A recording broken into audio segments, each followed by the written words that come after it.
An argument in the car? It, it was an argument because I was ready to go and everybody else wasn't ready to go. But that's like normal friend Yes. stuff. Like Yeah.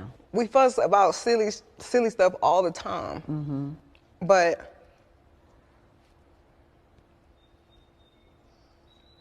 I never put my hands on anybody.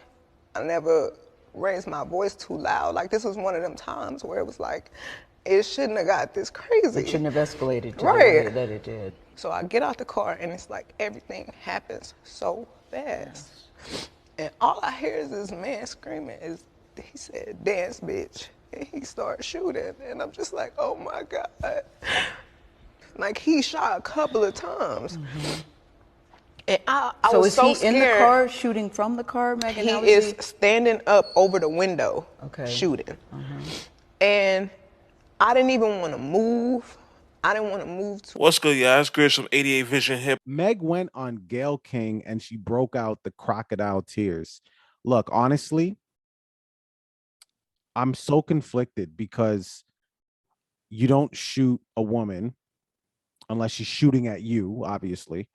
But apart from that, you don't shoot a woman. But she's so emotional. Her portrayal was so convincing. You almost want it to be right, but at the same time, you don't want it to be right. But damn, if she is lying, I mean, like, who would do this and lie? You'd have to be a really sick person. Either you'd have to be a really sick person or the industry has you by the balls. And Meg Thee Stallion doesn't have any balls, but they may have created some just for this situation so they can have her by the balls. Either that or no, I'm just kidding. That's it. Because those are the only two outcomes. That is it. Those are the only two possible outcomes. I'm sorry. I mean, we've been talking about this for a while now, right? We've been talking about this from the very start, from the time it was reports, right?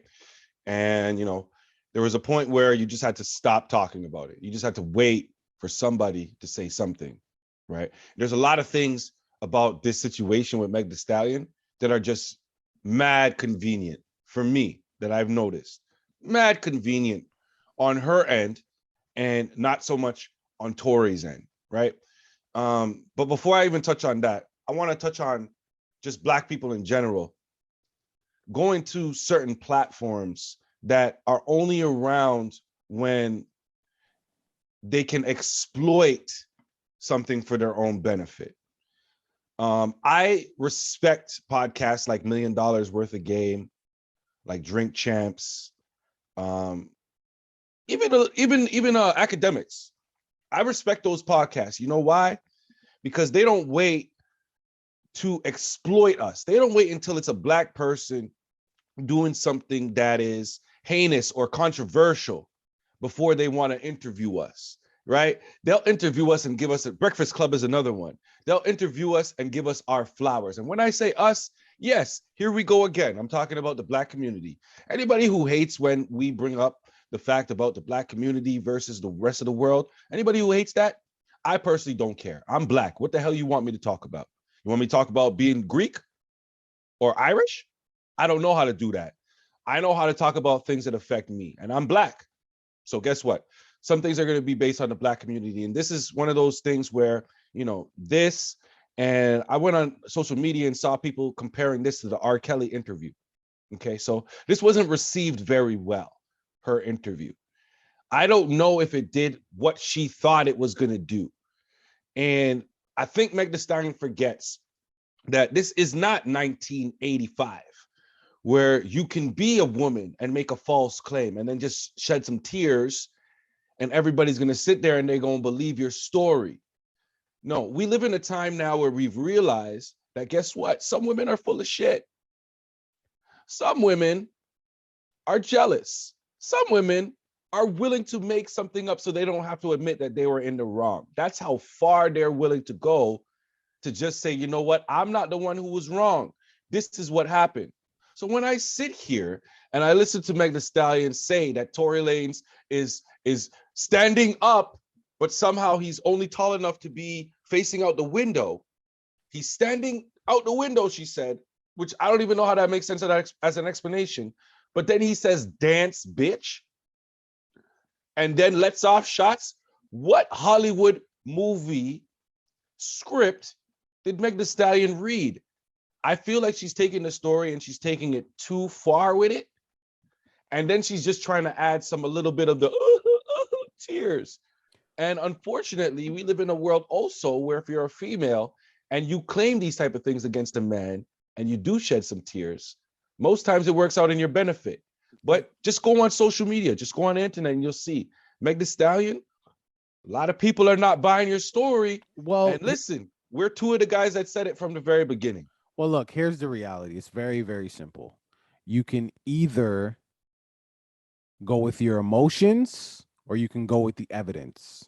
Here's the good thing about sometimes, anyways. Here's the good thing about the legal system. They tend to go with the evidence. And sometimes, right. Sometimes. But right now, for this particular case, there's no real solid evidence connecting Tory Lanez to the firearm. So all the emotions and the tears and the going to Gayle King and all that stuff, although you will win over the hearts and minds of people who didn't believe Tory anyways. What do you think, Gayle King believes Tory? No. Right. The people didn't believe him anyways, and no amount of evidence will change their minds. Great, good for you. You got a W you already had. But this does nothing when it comes to actual court of law. This is about court of opinion. And to your own point, this interview was not received well. And the reality is, I think that might have something to do with who you chose to do the interview with. We know that Gayle King may have a little bit of an MO. I don't know her, but maybe, right? So fine. So that could also taint your interview, right? So the simple fact of the matter is, viewing public is not that difficult. You can either go with this or you can go with this. Sometimes I think they're interchangeable. Sometimes it's better to go with this. But when it comes to the law, you can't be like, oh man, I like Meg's music better. It touches me right here. And no, it doesn't work that way. You got to go with the evidence. So Meg, I don't think nobody's saying that. I feel like people on, because I don't know if people realize that there were a lot of people who started off on Meg's side that no longer even follow her on social media. We've spoken about that as well. That is a sign of things, you know what I'm saying? And I believe that the beginning of her story was true, that they were at a party and she wanted to leave and nobody else wanted to leave. I do believe that's how it started, because that is also, it corroborates what Tory said about his story.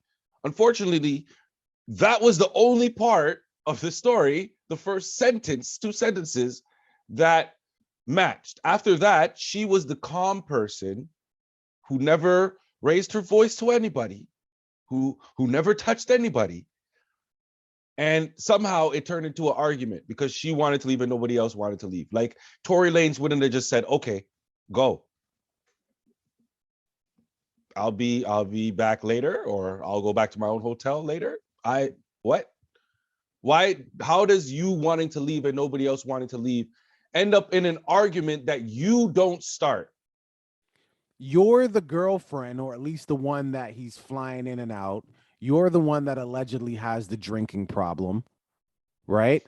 I drink, right? And I know how I get when I drink. I mean, I don't get, sloppy jalopy, but I'm just saying, like, in a situation like that where your dude is like trying to flex on an ex-girl and you're already mashed up and you're saying I want to leave, and we all know why you want to leave, because who wants to see their person hitting on another person? So what do you mean you were the calm one when you were drunk and your person was hitting on another person? No, you're aggravated. At very, very minimum, you're at least a little PO'd. Like, why is Kylie telling you guys to leave the party? That part was brought out and nobody ever refuted that part, that you were at Kylie's house for the party and Kylie asked you guys to leave. So if you're the calm one and Kylie's your friend, Kylie was your friend and you're the calm one, why is she asking you to leave the party as well with Tory? Because Kylie's standing up for her friend. You know, Meg wanted to leave. Tori's not listening. So she's like, all right, let me stand up for my, obviously I'm bullshitting. Let me This is stand up for my friend nonsense. and everybody leave. Yeah, this is nonsense, Yes. obviously. Look, Everybody leave. Yes. look, here's the deal. Here's the deal. This was a bad look. It was unnecessary. There's gonna be a trial. You don't have to do this. You don't have to try to sway the court of public opinion. Let the trial come out and then go from there. But I think the reason she's doing this is because she knows she may catch the L, and she wants to, like, Control the narrative. when she falls from grace, she wants control to the provide narrative. herself a little bit of a cushion before she hits that ground. That's all. I mean, Tori can't speak on this. So while he has a gag order, he can talk. She can And talk as much as she wants. That's okay. So remember before, pull it back when I said that the timing is convenient. That's what I was about to touch on. I was about to touch on that. Isn't it convenient that once you put all this work, because this is the first time they tried to get a gag order on Tory. They tried to get it based on some songs that he released earlier too. So now that you finally get this gag order on Tory and he's not allowed to talk about it, you take it upon yourself to go sign up for an interview with Gayle King. That's what you choose to do. Once you get the gag order, once you know that this man cannot respond to anything that you're saying, now that you've all of a sudden you're finally willing to tell your side of the story, and your legal team is willing to let you tell your side of the story, and that conveniently happens just recently after this guy gets a gag order and he can't respond. But if he makes a song that sounds like it could be related to you, then we're gonna bring that to court. But then you go and you release a song like Plan B, which sounds like it could be directed towards Tory Lanez. I don't know. View in public, Deuce Gang. Let me know what you think about Plan B by Meg Thee Stallion. If you haven't heard it, don't go listen to it because we're not trying to add to her streams. This is for people that already heard it.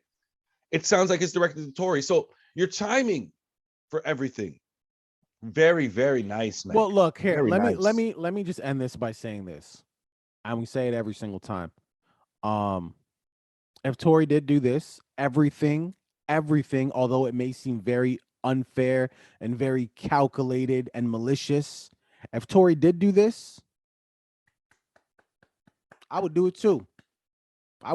In fact, I'd probably want to have him shot. You know what I mean? So if he did do this, 100%, I agree with all your steps. Bury that nigga. For sure. What do they say in the 48 laws of power? Is that what it is? There is a book. It depends on what you're talking about, but it's 48 laws, and then 50 Cent is the one who tried to do that. Crush your enemies until they're dead. Oh yes, that's definitely 48 laws until they are dead. Paraphrasing, right? but yeah. Yeah, you don't want them to be resurrected in any way. You don't want the public to be like, no, they're done. If he did what she's saying he did, we don't know. That's why we're waiting for the court case. If Meg Thee Stallion is lying, and I still have to say if, unfortunately, because nothing's been proven yet, even though in my mind I'm pretty sure I can see what's happening. If she is telling the truth, yeah, I guess it's one of those things where you got to sit back and just apologize and say to yourself, wow, what's really going on? But I don't think I'm going to be on here apologizing for anything, just personally, so. Well, viewing public, what are your thoughts here? Do you think the tears were real? What side of the coin? I feel like we offend crocodiles by saying they're crocodile tears as well. Like, I feel like we offended crocodiles across the world. Well, I'm going to wait. I need to wait. It doesn't seem like he did this, but hey, let's see what happens. And then after they give a verdict, we'll have a conversation about that, especially if it doesn't go our way. We're probably going to be like, he didn't do it. But if it does go our way, the whole video is just going to be us laughing. So no words, just laughter. Fair enough. Yeah. All right. Lucius.